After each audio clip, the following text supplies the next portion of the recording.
Olá, caríssimo telespectador. Está começando uma série especial para você, para os seus amigos, para os seus familiares, sobre realidades que são de fundamental importância para a nossa fé e como nós devemos esperá-las e celebrá-las. Enquanto caminhamos no tempo, a caminho da eternidade, o nosso coração com a Igreja professa realidades que são fundantes para a nossa fé. Essencialmente, o credo. Ali, no credo, temos as principais verdades que norteiam a nossa existência de cristãos. Essas verdades são: eu creio em Deus Pai, creio em Deus Filho, creio em Deus Espírito Santo, creio na Santa Igreja Católica, na comunhão dos santos, na remissão dos pecados, na ressurreição da carne e na vida eterna. Aqui está a síntese daquilo que nós devemos crer. Cremos aquilo que a Igreja crê. Acreditamos naquilo que a Igreja prega. E esta é a síntese da fé da Igreja. É a pessoa de nosso Senhor e Salvador Jesus Cristo que torna a fé cristã distinta das demais. A fé no mistério da encarnação, a fé no mistério da Trindade e tudo aquilo que orbita em torno desses dois, digamos assim, dogmas principais. Todos os demais, incluindo verdadeiramente a ressurreição de nosso Senhor Jesus Cristo, eles têm referência, apontam para ou partem desses dois mistérios, a Trindade e a encarnação. Deus, que é uno e trino, nosso Senhor Jesus Cristo, que é verdadeiro Deus e verdadeiro homem. Ao falar da humanidade de Cristo, estamos falando da sua encarnação. Estamos aguardando, e esse é o primeiro programa que antecede a solenidade do Natal do Senhor. E celebraremos também com muita alegria esse tempo sagrado que vai desde o anúncio do nascimento de nosso Senhor Jesus Cristo, da parte dos anjos aos pastores, que consta no Evangelho da Missa da Noite do Natal, e durante todo o tempo do Natal, falar sobre o Advento e sobre o Natal do Senhor. Dois tempos muito importantes do ano litúrgico. O ano litúrgico que tem a sua origem no domingo da ressurreição do Senhor. Todo o ano litúrgico orbita em torno do dia da ressurreição de nosso Senhor. O núcleo, a origem do ano litúrgico é o domingo. Tempo da Páscoa, como preparação para a Páscoa Quaresma. Após o tempo da Páscoa, retoma-se o tempo comum que começa depois do tempo do Natal. Lá no final do ano litúrgico, tem início um outro ano litúrgico com o tempo do Advento. 4 semanas de preparação para o nascimento do Senhor. Então, aqui está em síntese o ano litúrgico, dito em poucas palavras. Páscoa, precedida da Quaresma. Quaresma, Páscoa, o tempo comum, até o final do ano litúrgico, a última semana do tempo comum, a 34ª semana.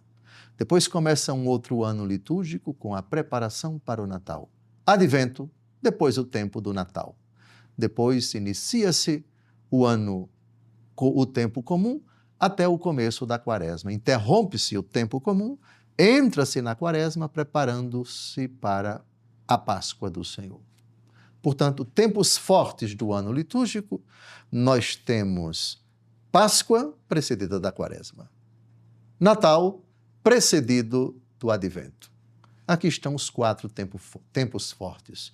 Quaresma, preparação para a Páscoa. Advento, preparação para o Natal. E ao longo de todo o ano litúrgico, o tempo comum.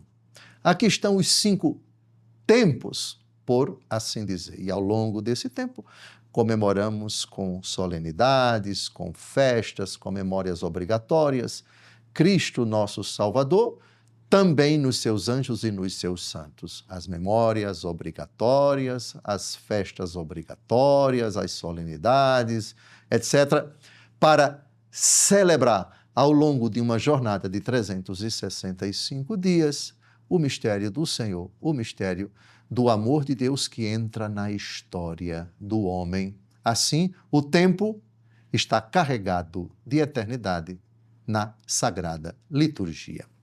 Muito bem, então, feita essa introdução de todo o ano litúrgico, vamos então a uma questão. Advento. Começamos o tempo do Advento com o domingo.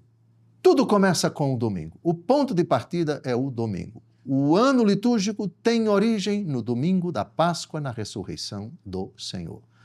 E não é diferente com o tempo do Natal, com o tempo da Quaresma, com o tempo do Advento, com o tempo da Páscoa. A semana começa com o seu primeiro dia, que no livro do Apocalipse é chamado de Dia do Senhor. Em grego, Kyriake Hemera, o Dia do Senhor. Muito bem, de onde vem essa palavra advento? Advento vem do latim, adventus, que significa literalmente vinda, chegada. A etimologia vem de advenire, ad, para, venire, V-E-N-I-R-E, vir. Isto é algo que está para vir. Então, literalmente, adventus é alguma coisa que está para vir. Numa tradução mais livre, vinda, chegada.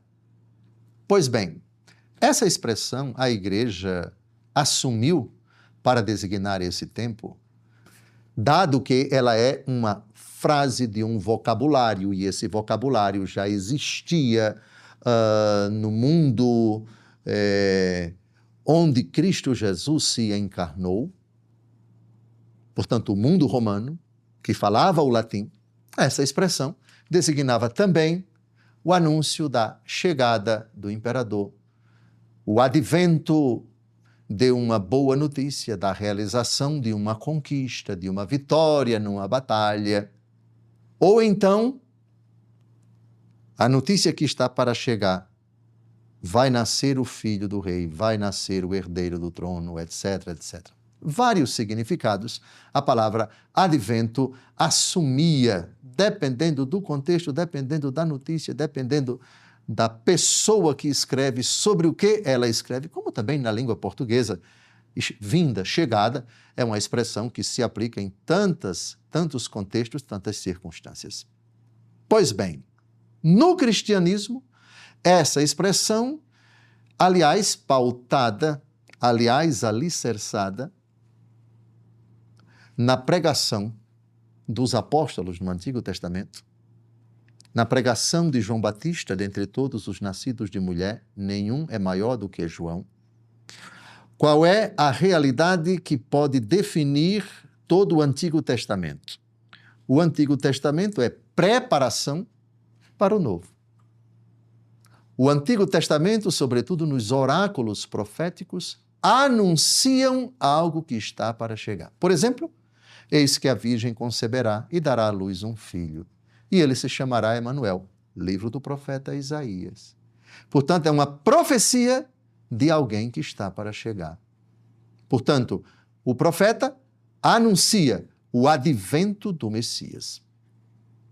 Citei somente Isaías 7,14, mas poderia citar tantas outras profecias.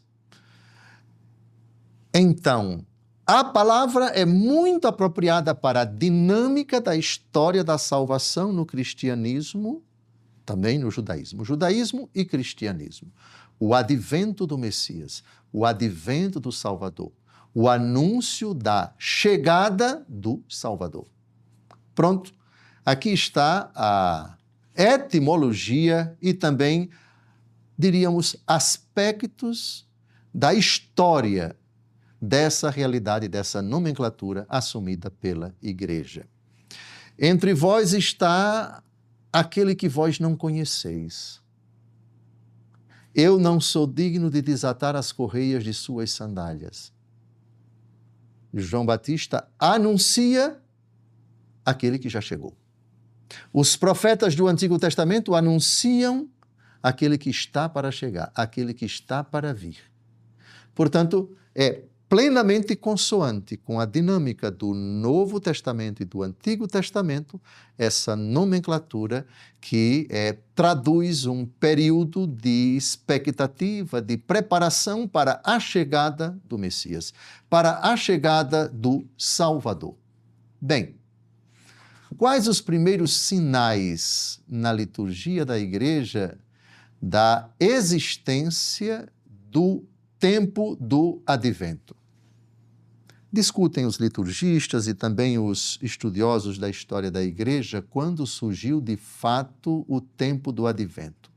Ele não foi uma iniciativa que partiu da Sé Primeira, da Sé de Roma, não. Esse tempo parece que surgiu na Península Ibérica e precisamente nos séculos IV, V e VI. Temos algumas informações preciosas num concílio regional do ano, celebrado no ano 380, na cidade de Saragoça, hoje Espanha. Já se falava desse período em muitas dioceses. O Natal não era celebrado até então no dia 25 de dezembro, mas no dia 6 de janeiro. A Epifania, conhecida no Brasil pelo nome de Festa dos Magos, ou Festa dos Reis Magos.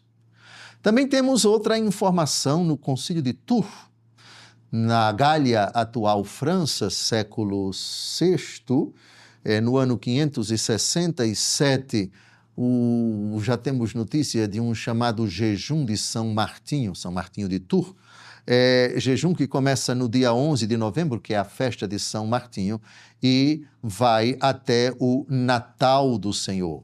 Uma espécie de uma pequena quaresma. Portanto, na Gália, atual França, mais ou menos, e Hispânia, duas províncias do Império Romano, nós já temos aqui sinais de dioceses, regiões, províncias que celebram essa festa. Em Roma, essa festa é instituída somente no século VI e a duração era de 4 domingos, 4 semanas, como nós temos hoje. Bem, um pouco do esboço histórico dessa realidade chamada Advento. E só posteriormente é que essa festa, como era celebrada em Roma, preparação para o Natal, não deixa de ser uma festa, uma expectativa feliz, para usarmos a expressão de São Paulo na carta a Tito, ela vai se estender para toda a Igreja Universal. Dito isso, agora nós vamos para a dupla característica do tempo do Advento. O que é que ele celebra? É preparação para quê? Eu escolhi um texto extraído de um documento muito importante da Lavra de São Paulo VI, Normas Universais do Ano Litúrgico e Calendário Romano Geral. É um documento, esse livro foi publicado pela Conferência Nacional dos Bispos do Brasil, mas o documento que eu vou ler, que aqui se encontra, é do ano de 1969, 14 de fevereiro, aprovado pelo Papa Paulo VI, São Paulo VI.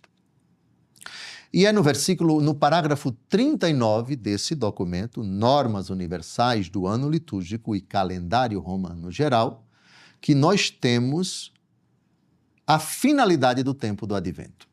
Ela vai aparecer aí na tela do seu celular, do seu computador, do seu televisor. Vamos ao texto. O tempo do Advento possui dupla característica. Sendo um tempo de preparação para as solenidades do Natal, em que se comemora a primeira vinda do Filho de Deus entre os homens. É também um tempo em que, por meio desta lembrança, voltam-se os corações para a expectativa da segunda vinda do Cristo no fim dos tempos.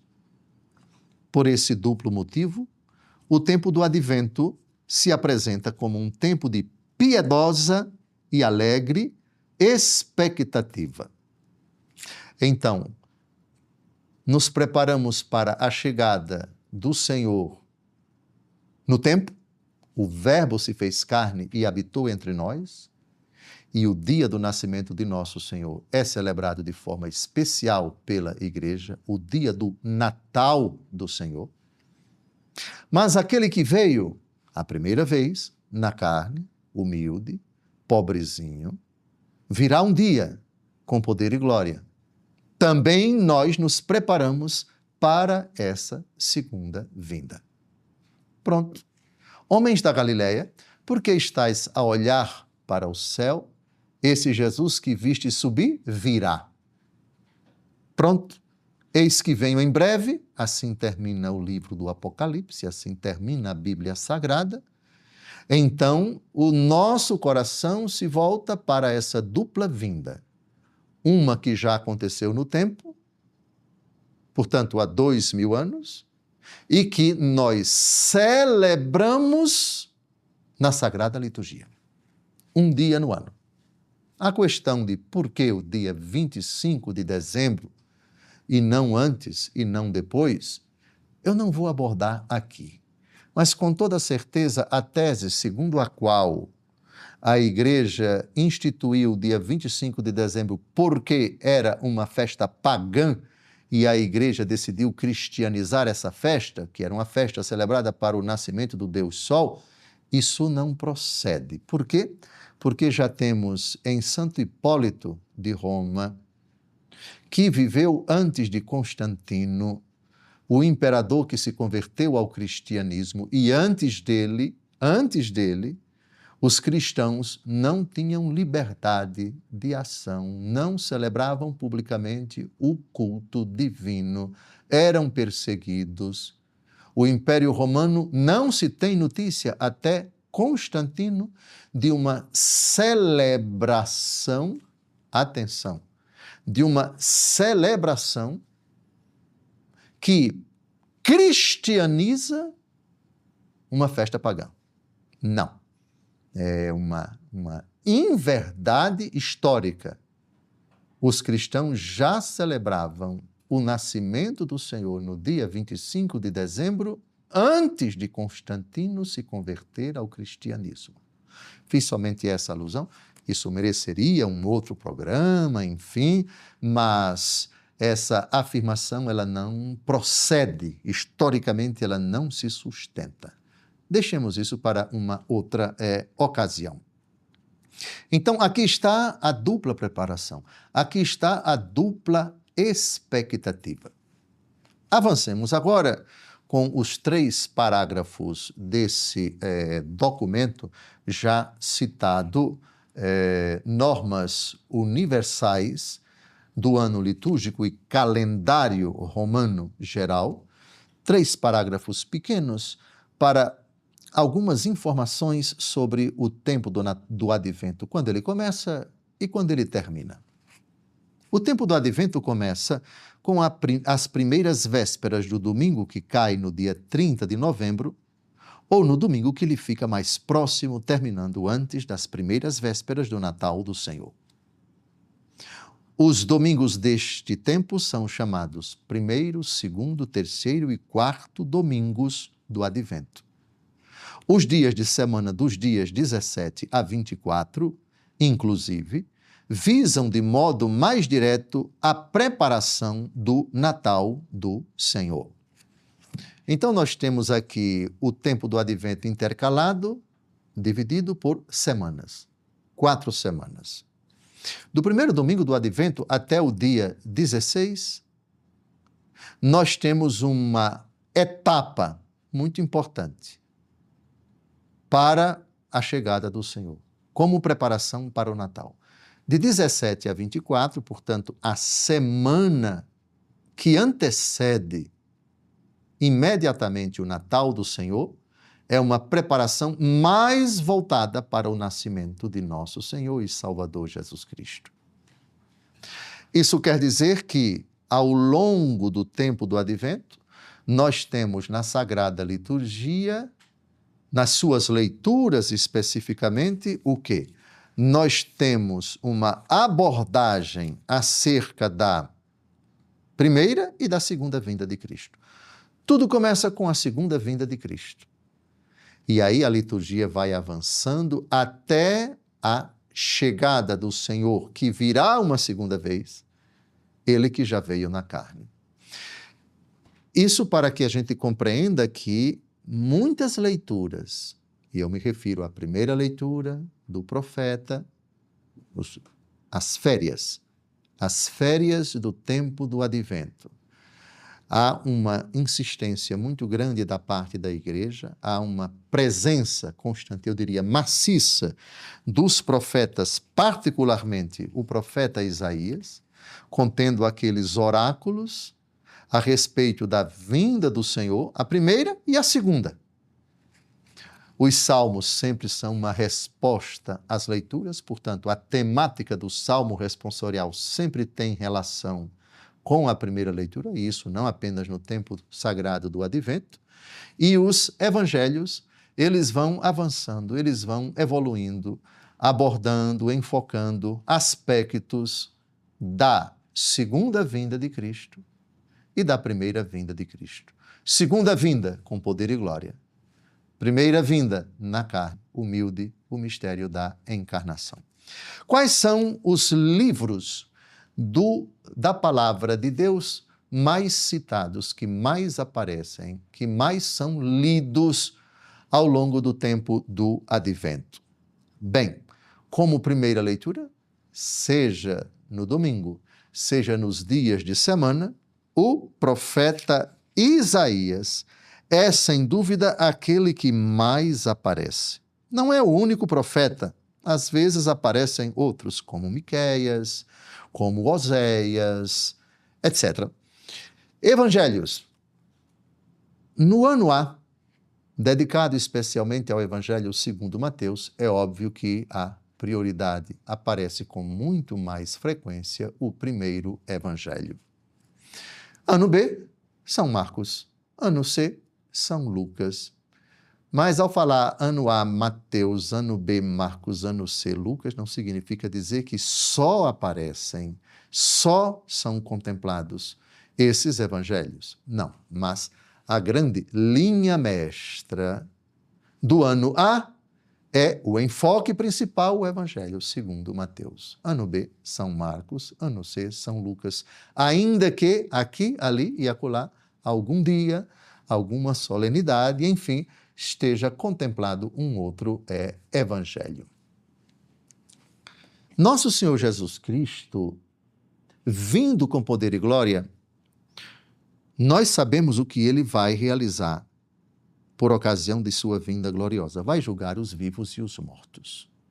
De onde há de vir para julgar os vivos e os mortos. Mas esse que virá, já veio. Eis que a Virgem conceberá e dará à luz um filho, e ele será chamado Emanuel, que significa Deus conosco. Como se deve preparar um coração para a chegada do seu Salvador? O profeta João Batista responde, e esse texto, quem não conhece? A pregação de São João Batista, que está narrada em vários evangelhos, mas sobretudo no Evangelho segundo Mateus, pode ser resumida assim: eu sou uma voz que clama no deserto. Preparai os caminhos do Senhor. Aplainai as suas veredas. Endireitai esses caminhos. Pronto. Ele é o precursor do Messias com essa finalidade. O seu anúncio extremamente rigoroso, extremamente duro, é uma pregação que conclama os seus ouvintes ao arrependimento. Por isso ele dispensa um batismo de penitência, não que perdoa os pecados, mas para a remissão dos pecados. A remissão dos pecados vai ser concedida por nosso Senhor e Salvador Jesus Cristo. Na pregação de São João Batista, fala-se também do juízo. Fala-se também dessa realidade dura da qual ninguém vai escapar e todos nós estamos nessa expectativa. Cito, para não nos alongarmos muito: preparai o caminho do Senhor, endireitai as suas veredas. Mais na frente, porém, o discurso de São João Batista assume uma conotação muito dura. Raça de víboras, quem vos ensinou a fugir da cólera vindoura? Dai, pois, frutos de verdadeira penitência. Versículo 10, Mateus 3, o machado já está posto à raiz das árvores. Toda árvore que não produzir bons frutos será cortada e lançada ao fogo. No versículo 12, tem na mão a pá, limpará a sua eira e recolherá o trigo ao celeiro, as palhas, porém, serão queimadas num fogo inextinguível. Vejam, na pregação de São João Batista, nós temos as duas vindas de Jesus. Preparai o caminho do Senhor, arrependam-se. No meio de vocês está alguém que vocês não conhecem, eu não sou digno de desatar as correias de sua sandália. João Batista começa o seu ministério, Jesus já adulto. É verdade? Então, o enfoque é para a chegada de Jesus adulto. Mas isso para os judeus do seu tempo, porque ele foi escolhido por Deus para ser o arauto do Senhor, o Senhor já sendo adulto. Os outros profetas que anunciaram o nascimento de Jesus estão no Antigo Testamento. João Batista é a página que fecha o Antigo Testamento e abre o Novo. Em Mateus capítulo 11, versículos de 11 a 12, entre todos os nascidos de mulher, nenhum é maior do que João. Mas o menor no reino dos céus é maior do que ele. Jesus faz então um rasgado elogio ao seu primo São João Batista. Na pregação de João, nós temos o anúncio desse que já está no meio dos judeus e vai entrar na fila para se batizar como todo judeu, mas ele virá um dia com poder e glória. Daí se compreende porque a figura de São João Batista é tão citada nos evangelhos, não de todo o tempo do Advento, mas de vários dias do sagrado tempo do Advento. Por isso, nós olhamos para a primeira semana do Advento, a segunda, a terceira e a quarta, como a ocasião para revermos, recordarmos, assimilarmos, impregnarmos o nosso coração com as profecias veterotestamentárias, isto é, do Antigo Testamento, particularmente Isaías, uma presença maciça de textos do profeta Isaías ao longo de todo o sagrado tempo do Advento, e também a figura de São João Batista. Está terminando o nosso encontro. Esse foi o primeiro, viu? A partir do próximo, nós estaremos aqui desdobrando realidades que eu acho que são muito úteis para nós vivermos e nos prepararmos dignamente com esse tempo do Advento, esse tempo de expectativa feliz. Deus se encarnou e nós aguardamos o dia do Natal para celebrarmos isso de forma solene. E esse que se encarnou subiu aos céus, de onde um dia virá para julgar os vivos e os mortos, e nós esperamos também em expectativa feliz esse grande dia. Um grande abraço. Até o próximo encontro.